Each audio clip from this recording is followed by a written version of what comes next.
ये प्रचार कर रहे हैं। कांग्रेस के खुद के नेता भी ये कह रहे हैं कि फिरोज खान जैसे नेता कि पहले हम उनके खिलाफ लड़ रहे थे, अब उनके साथ लड़ने पर मजबूर। क्या आपकी राय है? एक बात सुन लीजिए, हमारा इस चुनाव में किसी से अलायंस नहीं है तेलंगाना में।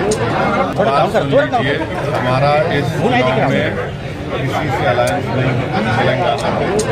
बात सुन लीजिए, हमारा इस चुनाव में किसी से अलायंस नहीं है तेलंगाना में। उत्तर प्रदेश में हम हमारी बहन मोहतरमा साहिबा के साथ हमने पीडीएम बनाया। तमिलनाडु में हमने AIADMK के साथ हमारा अलायंस है। महाराष्ट्र में इम्तियाज जलील साहब बात कर रहे हैं, मगर तेलंगाना में हमारा किसी दूसरी पार्टी से अलायंस नहीं है। उत्तर प्रदेश में पीडीएम हमने बनाया, तमिलनाडु में AIADMK से हमारा अलायंस है।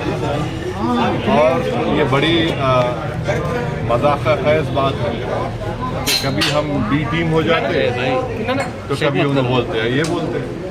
तो ऐसा लगता है कि ये लोग कन्फ्यूजन का शिकार हैं, मगर हमारे पास क्लैरिटी है।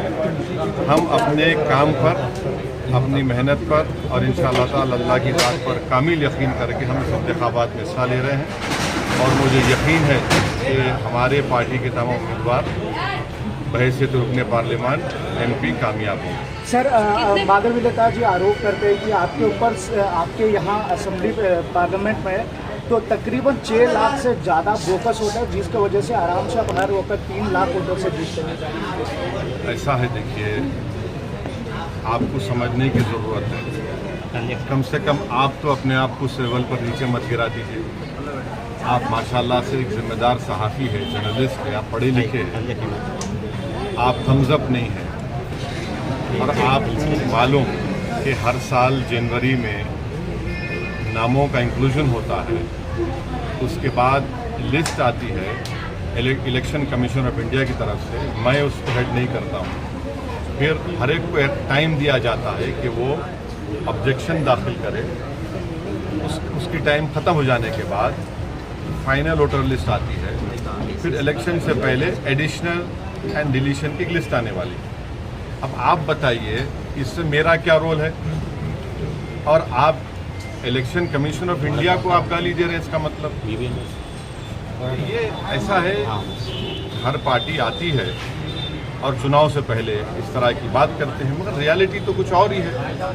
और इस तरह की बात करने से आप हैदराबाद की इलेक्टोरेट को, जिसमें बैकवर्ड क्लास के हमारे भाई हैं, दलित भाई हैं, अल्पसंख्यक समाज, मुसलमान हैं, क्रिश्चियन हैं, उनकी आप तौहीन कर रहे हैं कि वो निकल कर वोट डाल रहे हैं। और उनकी वोट की वजह से सब पार्टीज को वोट मिल रहे और MIM को कामें भी मिल रहे। अच्छा, और कुछ आपको पूछना है? सर, तेलंगाना के चीफ मिनिस्टर एक नया मुद्दा उठाए सर, जो 60 साल पहले तो गवर्नमेंट जॉब था, जो 61 ईयर्स तक था, जो वैसे हुकूमत थे। आप बता रहे कि 33 सर्विस होने के बाद नहीं, मैं उस बारे में पढ़ा नहीं। अभी पढ़ने के बाद ही मैं कोई तफसील बयान दे सकता हूँ, पढ़ा नहीं उस बारे में। सर, ये एक मिनट, आप बीजेपी जो कैंडिडेट है वो आपके लिबास को लेकर कमेंट्स कर रहे हैं।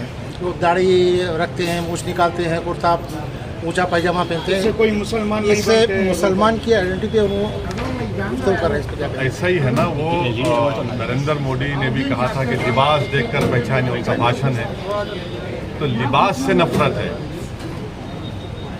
मेरी दाढ़ी से नफरत है, टोपी से नफरत है, हिजाब से नफरत है, मेरे खाने से नफरत है, तो आपको मेरी वजूद से नफरत है। मगर हैदराबाद की आवाम नफरत को कामयाब नहीं करेगी, मोहब्बत को कामयाब करेगी। और जो लोग हमारी दाढ़ी के, हमारी टोपी के, हमारे हिजाब के, हमारी शनाख्त के, हमारे वजूद के खिलाफ है, जमहूरी तरीके से उनको एक बदतरीन शिकस्त देगी इंशाअल्लाह। सर, हैदराबाद कॉन्स्टिट्यूंसी के बाहुबली माने जाते हैं, तो आपके हिसाब से क्या मतलब आपका उसका? मतलब यहाँ पे नहीं, उसका मतलब क्या है वो तो आप लगातार यहाँ से जीतते आ रहे हैं। तो आप ये बोलिए लोकप्रिय बोलिए। लोकप्रिय है यहाँ पे। आप आपके बोलिए। हिसाब से- लोगों को आवाम हमारे पसंद करती है। हमारे ये लफ्ज़ इस्तेमाल मत करिए हमारे बारे में।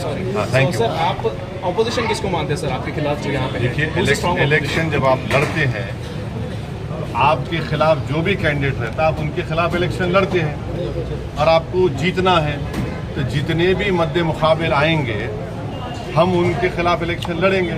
अब जाहिर है मैदान में बीजेपी भी है, कांग्रेस भी है, बीआरएस भी है, दीगर और छोटी बीजेपी और ये सब लोग आ जाएंगे।